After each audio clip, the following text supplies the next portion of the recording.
आदि में शब्द था, शब्द ईश्वर के साथ था, शब्द के द्वारा ईश्वर ने सब कुछ बनाया। उसी शब्द के द्वारा आज असंख्य मानवों की मुक्ति होती है, नवनिर्माण होता है। मुक्ति का संदेश।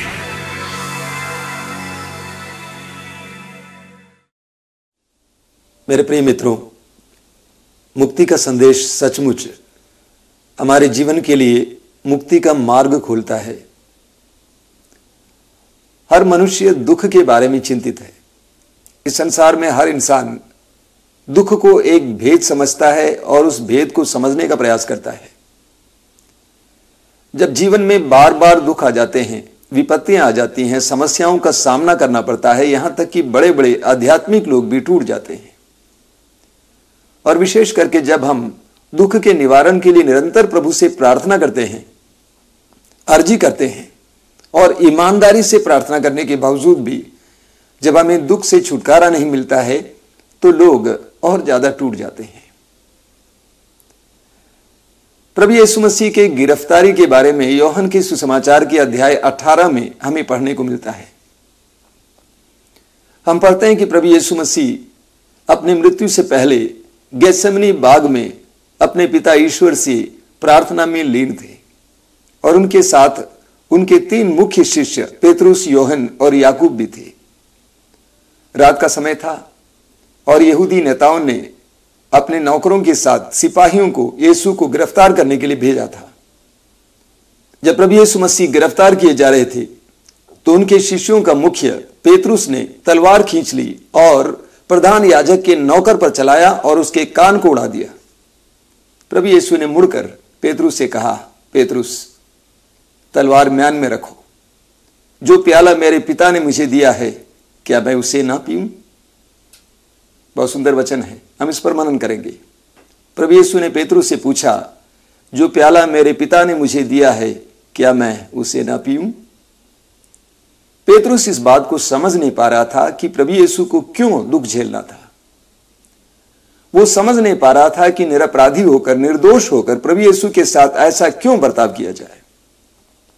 मत्ती के सुसमाचार की अध्याय 16 में हम पढ़ते हैं कि जब प्रभु यीशु मसीह ने अपने शिष्यों से कहा कि उनको दुख भोगना होगा और मार डाला जाना होगा, तो सुसमाचार में हम पढ़ते हैं कि पेतरुस ने प्रभु यीशु को अलग ले जाकर उनसे कहा, ईश्वर ऐसा ना करें, प्रभु आपके साथ ये कभी नहीं बीतेगी। तो पेतरुस प्रभु यीशु के उस दुख को देखना नहीं चाहता था, इसलिए प्रभु यीशु को दुख से बचाना चाहता था। मेरे प्रिय मित्रों, हम सभी भी यही सोचते हैं। संसार में अधिकतर लोग यही सोचते हैं कि निर्दोष क्यों दुख झेले, निरपराधी के साथ क्यों बुरा बर्ताव हो। हम सोचते हैं कि जो अपराधी हैं उसके साथ बुरा बर्ताव होना चाहिए, जो निरपराधी हैं उनके साथ बुरा बर्ताव नहीं होना चाहिए। जब जीवन में विपत्तियां आती हैं, दुख आते हैं, हर इंसान यही बोल उठता है, हे ईश्वर, तूने मेरे साथ ऐसा क्यों किया? मैंने कौन सा अपराध किया है? मैंने कौन सी गलती की है कि तूने मुझे दुख दिया है? प्रभु यीशु ने पेतरुस से कहा, जो प्याला पिता ने मुझे दिया है, क्या मैं उससे ना पीऊं? ईश्वर हमें दुख देता है, और जब ईश्वर हमें दुख देता है तो उसका एक मतलब होता है, अर्थ होता है, उद्देश्य होता है। और ईश्वर के दिए हुए दुख को हम टाल नहीं सकते हैं। लूकस के सुसमाचार के अध्याय 1 में हम जकरिया के बारे में पढ़ते हैं। यूहन्ना बपतिस्ता के पिता जकरिया बूढ़े हो चले थे और यरूशलेम मंदिर में ईश्वर की वेदी के पास सेवा में लगे हुए थे। उनकी पत्नी एलिजबेथ बांझ थी, उनकी कोई संतान नहीं थी। सुसमाचार में हम पढ़ते हैं कि वेदी सेवा के दौरान जकरिया को ईश्वर का दूत दिखाई दिया। ईश्वर के दूत ने जकरिया से कहा, आपकी पत्नी गर्भवती होंगी और पुत्र प्रसव करेंगी। जकरिया स्वर्गदूत की बात को विश्वास नहीं कर पाया, और इसलिए स्वर्गदूत ने जकरिया से कहा कि जब तक ईश्वर की यह प्रतिज्ञा पूरी ना हो, तब तक आप गूंगे बने रहेंगे। जब जकरिया मंदिर से बाहर आया तो लोगों ने देखा कि जकरिया गूंगे हो चले थे।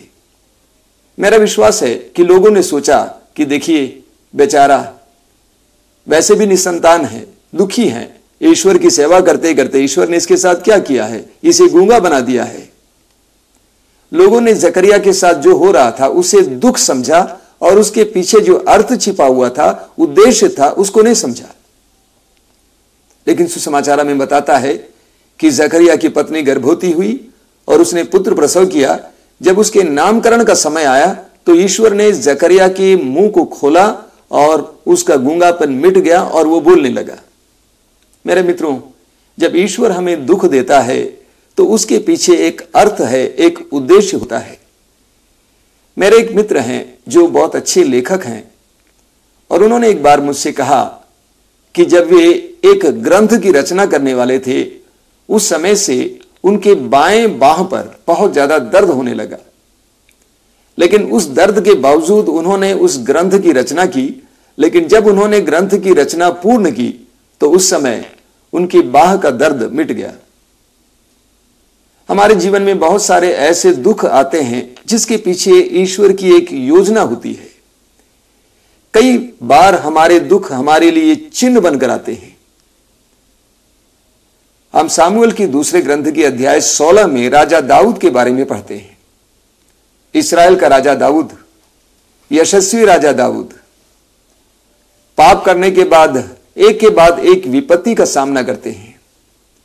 वचन में हम पढ़ते हैं कि उनका पुत्र अब्सलोम राजा दाऊद को मार डालना चाहता है और अपने पुत्र अब्सलोम से बचकर राजा दाऊद भाग जाता है। अपने अंग रक्षकों के साथ जब वो भाग जा रहा है, उस समय हम पढ़ते हैं कि रास्ते में एक युवक बैठा हुआ था जिसका नाम है शिमई। और शिमई दाऊद को कोसता जा रहा था और उस पर गालियां बरसाता जा रहा था और उन पर पथराव किया जा रहा था। दाऊद के अंगरक्षक बहुत क्रुद्ध हो गए और उन्होंने राजा से पूछा कि क्या हम उसको मार डालें। राजा दाऊद एक बात कहते हैं, बहुत सुंदर बात है। सामुएल का दूसरा ग्रंथ अध्याय 16 वाक्य 10 में हम पढ़ते हैं। राजा दाऊद कहता है कि यदि ईश्वर ने उसे मुझे कोसने के लिए प्रेरणा दी तो आप कौन होते हैं उससे पूछने वाले कि तुम ऐसा क्यों कर रहे हो। मेरे प्रिय मित्रों, हमारे जीवन में कई लोग, कई समस्याएं इस तरह आएंगी जिनसे हम अक्सर सवाल करते हैं, जिनसे हम अक्सर लड़ते रहते हैं। कई बार जब लोग अपने दुख लेकर मेरे पास आते हैं और प्रार्थना में जब प्रेरणा मिलती है कि इनका ये दुख मिटने वाला नहीं है, तो मैं उनसे कहता हूं, राजा दाऊद का उदाहरण देते हुए, यदि ईश्वर ने आपको ये दुख दिया है, इससे आप लड़ नहीं सकते हैं। मैं एक बहन को जानता हूं जो वास्तव में मर चुकी हैं। कई वर्ष पहले उनके दोनों घुटनों पर बहुत गंभीर रोग आ गया था और वैद्य उनका इलाज नहीं कर पाए थे। हैरान होकर वो बहन एक ऐसे पुरोहित के पास गई जिनको पवित्र आत्मा का विशेष वरदान प्राप्त था। उन्होंने उस बहन के लिए प्रार्थना की और उस बहन से कहा, यदि ईश्वर इस दुख को मिटाने के लिए, हटाने के लिए तैयार नहीं है तो आप क्या करेंगे। वास्तव में उनकी मृत्यु तक वो दर्द मिटा नहीं। हमारे जीवन में कई ऐसे दुख होते हैं जो वास्तव में ईश्वर के द्वारा प्रदत्त हैं। कुछ दिन पहले एक दंपति जो अमेरिका में रहते हैं भारत आए थे, अपने 5 साल की बच्ची को प्रार्थना के लिए ले आए। वो बच्ची विकलांग है, वो चल फिर नहीं पाती है, उसका शरीर सीधा नहीं हो सकता है। प्रार्थना के दौरान मुझे प्रेरणा मिली कि ये चंगी नहीं होगी। मैंने उस दंपति से कहा कि देखिए, ईश्वर ने आपको एक वरदान के रूप में ये बच्ची दी है, इसे ग्रहण कीजिए और इसकी सेवा कीजिए, जिसके द्वारा आपको बहुत सारे अनुग्रह प्राप्त होंगे। हम प्रभु यीशु मसीह के दुख भोग के बारे में पढ़ते हैं। इब्रानियों के पत्र के अध्याय 5 वाक्य 7 में संत पौलुस कहते हैं कि उन्होंने पुकार पुकार कर, रो रो कर, आंसू बहा बहा कर पिता से प्रार्थना की, हे पिता, हो सके तो इस प्याले को हटा दे। लेकिन जब प्रभु को यह पता चला कि पिता की इच्छा है तो उन्होंने क्या कहा। सुसमाचार में हम पढ़ते हैं, उन्होंने कहा, हे पिता, मेरी इच्छा नहीं, तेरी इच्छा पूरी हो। हमारे जीवन के दुखों को हटाने के लिए, मिटाने के लिए निरंतर हम प्रार्थना करते हैं। इसके बावजूद जब प्रभु उसे नहीं हटाता है, जान लीजिए ये शायद ईश्वर की इच्छा है और इसके द्वारा प्रभु आपको आशीर्वाद देना चाहता है, अनुग्रह देना चाहता है। संत पौलुस अपने दुख के बारे में, अपने जीवन की समस्याओं के बारे में कुरिन्थियों के दूसरे पत्र के अध्याय 12 उसके वाक्य 7 से 9 तक लिखते हैं। संत पौलुस कहते हैं कि उनको एक दुख से जूझना पड़ा। वो शारीरिक दुख है, मानसिक दुख है, आत्मिक दुख है, हम नहीं जानते। लेकिन संत पौलुस ये भी कहते हैं कि मैंने बार बार प्रभु से प्रार्थना की है, प्रभु इस दुख को हटाइए। लेकिन प्रभु ने जवाब में क्या कहा? मेरी कृपा तुम्हारे लिए पर्याप्त है। प्रभु ने उस दुख को हटाया नहीं, बल्कि प्रभु ने कहा कि मेरी कृपा तुम्हारे लिए पर्याप्त है और तुम्हारी दुर्बलता में मेरा सामर्थ्य प्रकट होगा। संत पौलुस उस दुख को कांटा कहते हैं और संत पौलुस उस कांटे का अर्थ और उद्देश्य भी समझ लेते हैं। संत पौलुस कहते हैं कि ईश्वर ने मुझे वो कांटा इसलिए दिया ताकि मैं घमंडी ना बनूं, मेरे घमंड को चूर करने के लिए। मेरे प्रिय मित्रों, हम सबके जीवन में किसी न किसी प्रकार का कांटा है। शायद हमने भी बार बार प्रभु से प्रार्थना की है कि प्रभु इस कांटे को हटाइए, लेकिन प्रभु ने उसे हटाया नहीं है। वो हो सकता है कि आपका शारीरिक रोग हो, मानसिक तनाव हो, पारिवारिक समस्याएं हो, या परिवार का कोई सदस्य हो, या कोई मित्र हो जो बार बार आपको दुख देता हो। ईश्वर हमें कांटा देता है, उसका एक अर्थ है, एक कारण है, एक उद्देश्य है। हो सकता है कि प्रभु ने आपको एक कांटा इसलिए दिया है ताकि आप प्रभु के करीब रहें, आप प्रार्थना करना सीखें, आप प्रार्थना में आगे बढ़ें। हो सकता है प्रभु ने यह कांटा आपको इसलिए दिया है ताकि आप अध्यात्म में बढ़ें। हो सकता है प्रभु ने यह कांटा इसलिए दिया है ताकि आप नम्रता में बढ़ें।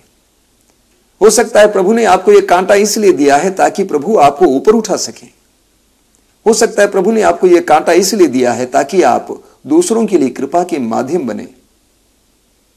अपने जीवन के उन दुखों को जिसके निराकरण के लिए बार बार आपने प्रार्थना की है लेकिन प्रभु ने नहीं दूर किया है, ग्रहण कीजिए, हृदय से ग्रहण कीजिए। कहिए कि प्रभु मेरी इच्छा नहीं, तेरी इच्छा पूरी हो। ये जानिएगा आपका दुख आपके लिए और दूसरों के लिए कृपा का माध्यम बन सकता है। आइए हम प्रार्थना करें। हे दयालु पिता, हमारे जीवन में तूने जो भी दुख दिया है उन सारे दुखों को हम सहर्ष ग्रहण करते हैं। हमारे बार बार प्रार्थना करने के बावजूद उन दुखों को ना दूर हटाकर तू हमसे ये कहता है कि तू दुख के साथ जीना सीखो। हे प्रेमी पिता, उन दुखों को हृदय से ग्रहण करने के लिए और उन दुखों को कृपा का माध्यम बनाने के लिए मुझे कृपा दीजिए।